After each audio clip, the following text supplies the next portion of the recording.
Hello everybody, welcome back. I hope you're doing all very well. So today I wanted to touch on a few products where I have definitely changed my mind. I just feel kind of weird talking about these products in this way because I've mentioned them on my channel. I have recommended some and it's just kind of weird when you change your mind, and I just want to put it out there that I do not hate any of these products. I have my specific reasons. It takes a lot for me to hate a product. Well, there's actually one product I really did not like. I dislike it so much. I don't even have it with me anymore. I'll just quickly mention it and then we can jump on into the actual products I want to talk about. It was from an Essence summer collection that came out this year. It was kind of a tinting lip oil and the idea of it was just perfect. I love tinting lip products. I love tints in general, and it had like gold shimmer throughout it, but when I came home and I tried it, I immediately hated it so much because yes, it did tint my lips that beautiful pink, like very mainstream shade, but the problem was that the gold shimmer was big, chunky, very gritty glitter. It looked super unflattering. Maybe for a concept makeup look it would have worked. I was even planning on doing something with it, but the smell of it was so bad. It smelled so toxic, like it smelled so chemically. It was awful. I immediately decluttered it. Like I had it 2 more days in my collection and then every time I looked at it, I was like, no. So that one is really, truly one I would consider as a hate. But the ones I want to talk about today are not hated. I just want to talk about why my opinions have changed. So if you want to know what the products are, keep watching. So the very first product I want to talk about already breaks my heart because I love it, and that sounds like so weird. I love how my skin looks when I wear it. I love the finish, the coverage, everything about it is perfect. But there's one thing that is not. The one I'm talking about is the Cleo Cushion that looks like this. I have used this on my channel. I've talked about it on my channel. It's not available anymore. I think they have like a new kind of glow cushion version, but this particular one and this packaging I believe is no longer available. A few weeks back when I was on vacation, I was watching a Korean YouTuber and she was saying that Cleo cushions tend to break her out, like her skin gets so troubled and everything. And I had this cushion with me on vacation. I only had this cushion and the Misha BB cream that I absolutely adore. And I was using this cushion a lot because this is the refill that came with the product. So I'm trying to kind of go through this, using this every day. And I just noticed that I was getting very big, painful pimples right here. And I did have a lot of stress, and stress triggers a lot of pimples for me. Then I watched her video and I was like, hold on. And I kept thinking back to every single time I used this cushion and how my skin reacted. I noticed that ever since I have gotten this, I had breakouts. So after that, I stopped using it and my skin got better. You can see I don't have like big deep pimples right now. There's nothing here. There's like just a few clogged pores, and seeing my skin clear up almost immediately after stopping using it, it was for me like, this truly breaks me out. Now I don't know if it's the formula, if it's the actual puff, which I have thrown away because I don't want that near my face, or if it's just the concept of the cushion, you know, like bacteria and stuff. But I have used cushions in the past and I don't think I had a reaction like that. So maybe it's also like an ingredient in Cleo Cushion that doesn't work for me. I'm not going to be trying to find what ingredient it is. I'm just not going to be going through all of that. I just know that I won't be using it anymore. I still have it because it's very handy when I'm filming makeup videos to have it as a little mirror because it has a decent sized mirror, but I'm not going to be using it anymore as like base makeup, which breaks my heart because I loved how it made my skin look. I'm just very happy to know what broke me out so badly, and now I have been very happy with my skin because my skin has really improved so much. So yeah, if you have been breaking out and you use Cleo cushions, try to not use them and see if it does a difference, because who knows if you're maybe sensitive as well. The next product is also a base product. I am very picky with base products, as you can tell. My T-zone is pretty oily, the rest of my face can get kind of dry, and talking about dry, I think that is why this doesn't work anymore for me. like it did in the beginning, and I'm talking about the Rare Beauty Weightless Foundation. I have mentioned right off the bat that this foundation does require you to prep your skin very well if you tend to have dry patches, because this does cling to those dry patches. And I noticed back when I used it for the first time, I had some issues with it, but I could make it work, but I can't make it work anymore. Like, I can do whatever I want. Whenever I apply it, it kind of just enhances my skin. Like, it doesn't look skin-like. It feels super lightweight. It doesn't feel like anything. It like goes such a long way, but it does not look skin-like. And I want my makeup to look very natural. Obviously, when I do my eye makeup, that's not natural, but what I put a lot of focus on is on a very natural, flawless looking base. I don't want to look like I have a big mask on, and this just emphasizes my skin in such an unflattering way at the moment, so I haven't been reaching for this. I don't think I'll reach for this anymore. I think I would prefer this foundation to have like a heavy feeling on my skin, but it not clinging to every single little texture that I have. Very sad if you don't have dry skin, your skin is literally perfection and you just want to even it out with a foundation that is very lightweight. Maybe this will work for you still. I would still recommend it. It is a very interesting formula, feels incredible, but I just really don't like how it looks on my skin at the moment. Another base product,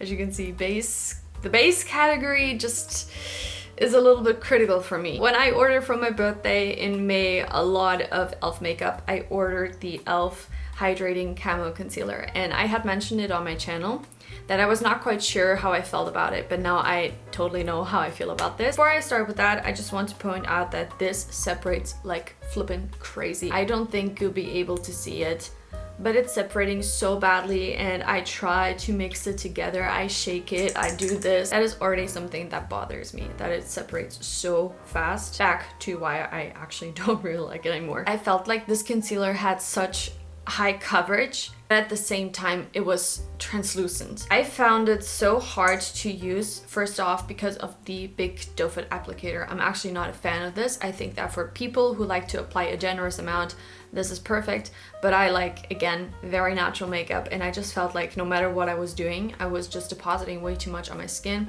Even if I put it on the back of my hand, this product, I felt like it just goes such a long way. I feel like initially you feel like it has so much coverage, but like 2 minutes later, I can see my dark circles peeking through. And it's so weird. Maybe it's also the contrast between my blue, dark, deep circles and this very light pale yellow shade. I ended up wanting to use more and more to really cover because it just felt kind of like transparent. What ended up happening was having bad creasing. Like even when I used the tiniest bit, like that was something I realized instantly, that it creased. Concealer is probably going to crease on you to some extent, but this was creasing on me so badly. I did not like how my under eye looked, and I also didn't like it as like a spot concealer because it was breaking apart on my pimples. I don't like this. I'm not going to keep using it. I haven't been using it for months. This is just to show that viral makeup doesn't always work for everyone, and in the beginning I really thought like this was going to be life-changing. I don't know if the matte version is better, but I don't even want to try it because I just love my Catrice one. So unfortunately, this concealer is not for me, and that's completely fine. I do have another complexion product, but I have changed my mind in terms of that product into the positive side, so I want to mention it once I get to the positives. I still want to talk about the negatives, so I'm going to jump to mascara. This one is from L'Oreal. It is the Lash Paradise Waterproof Mascara. You know I love the Romand Hanul Fix Mascara. It's the only mascara I use. I don't know if it was before I used the Hanul Fix Mascara or if I was just curious to see how the Western waterproof mascaras are. This one has a very different shaped brush, and I think that is one of the first things that I've noticed does not work for me. I love the Romand mascara wand because it's a very thin banana shaped type of wand. It is the perfect size. It really hugs every single lash. I don't have mascara on today because I was just not feeling it. But this one, it does not feel like it grabs my lashes. It feels like it's just like, hi little lash. And the Romand one is real like, it really hugs the lash. It doesn't lengthen at all because I know this is a more volumizing mascara, so I can see that. But even like for the volumizing aspect of it, I just didn't like it on my lashes. I found it very underwhelming and it didn't hold up my curl the way the Handle Fix did. It was just kind of a fail for me, so see, it even doesn't want to be here anymore. If you're thinking that this could be a good alternative to a Korean mascara, I do not think so. So the last product where I've changed my mind into a more negative side of things is a perfume. I know this is totally random, but it is the Ariana Grande Thank You Next perfume. This is such a big bottle and that is my issue with it, and this is my fault. Oh my god, I've had this for so long, for years at this point. Let me not lie, for 3 years probably. Look how much I've used. I've just noticed for myself that 100 milliliters, 3.4 fluid ounces is just way too much perfume, especially when you have a scent like this. It's like supposed to be a summery scent. I bought it in the winter time, so it always reminds me of winter. It's supposed to be like, not strawberry, what's it called? Raspberry, coconut-ish. It's supposed to be kind of like beachy. I don't know about that. It's just, at some point, this size of perfume, you just get sick and tired of it. And especially when it is a sweet scent like this one, I can't with this anymore, and I have more than half of it left. I don't want to use this anymore. I'm sick and tired of it, and I'll never buy a big sized bottle anymore.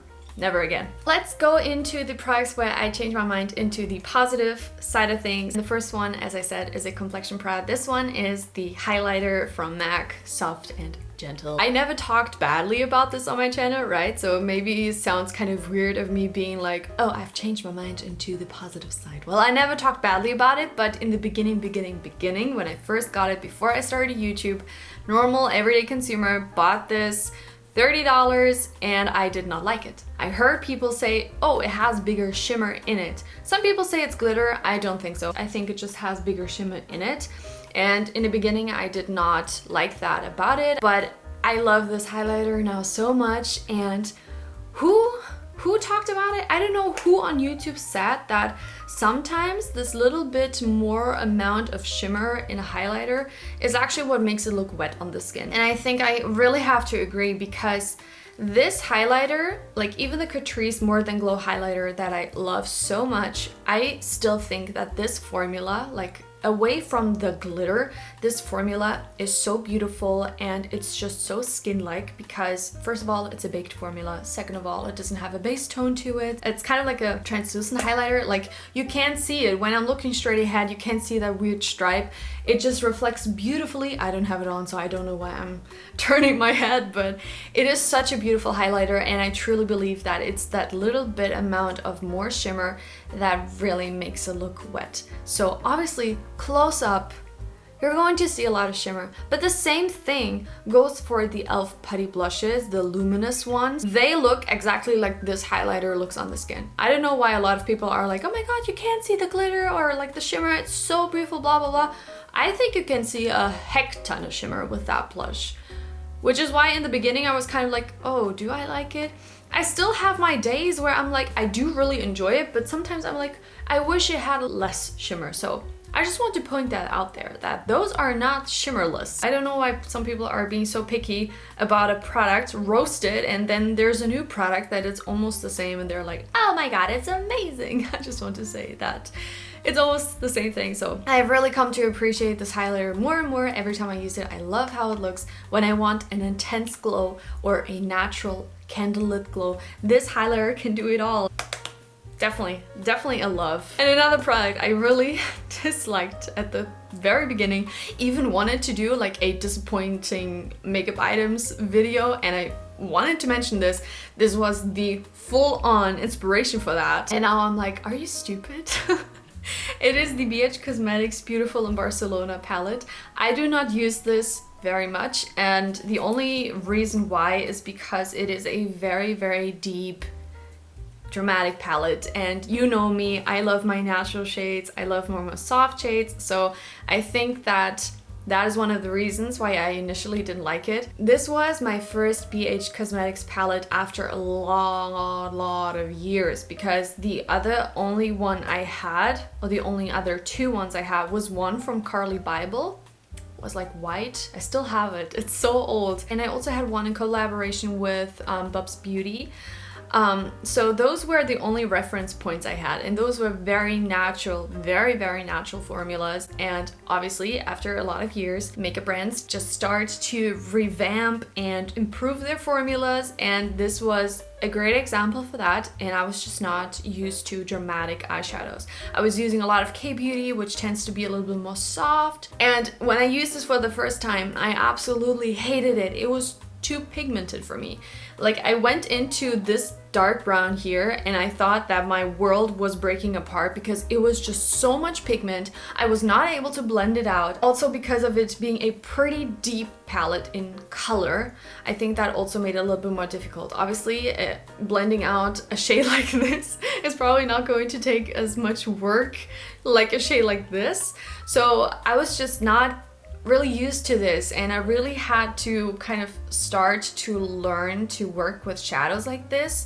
So I very quickly realized it wasn't the palette's fault, it was my fault, because I didn't know how to work it, but it works. I just didn't know at the time how to. I think it is an amazing, amazing formula. I even have the Hanging in Hawaii palette, which I can get on board a lot more because it's a little bit more mid-toned. It's not as deep as this one, but it's not a bad palette by any means. It is really good. I just did not know how to work with it. And I'm very glad that I never talked badly about this on my channel. I'm glad I never decluttered it, because when I want something dramatic, deep, I know that this palette has my back, and I just really like the variety, like cool tones but also very warm. I really enjoy it. So if you have a deeper skin tone and you like this color story, I really recommend this palette. It's really amazing. I don't think you'll be disappointed. And with that, you guys, I think we can complete today's video. I really have to get going because look, I tried to film very, very early because the sun is starting to kind of shift, and then I really cannot film here anymore. It's impossible. That completes today's video. I hope you found it helpful, entertaining, whatever. Give me a thumbs up if you did. And I really hope to see you in my next video, which hopefully is very soon. Semester is starting again, so as I've mentioned before, once the semester starts, I have like no life. And also, if you have been around, you probably are like, weren't you supposed to go to Japan? Honey, I was supposed to, but things just took a turn. Really, I don't think I'll go into it now. It's just a long story, and I really want to talk about it in a more casual way, but I'm very glad that I'm here. I'm thriving here, and so is my Monstera. Have you noticed, like, ever since I started doing YouTube videos, she has grown so much, and it's just so nice to see. Like, I always take my Monstera as kind of like an example of my channel, like just very funny, like as she is growing, this channel is growing, and it just makes me very happy. So again, I'm very thankful for all of you. I know a lot of new people have come, and we're almost at 500 subscribers, which I cannot believe. It just feels very, very, very nice. And as you can see, the sun wants to shut me up right now, so I'll stop rambling. I really hope to see you in my next video. Take care, guys. Bye bye.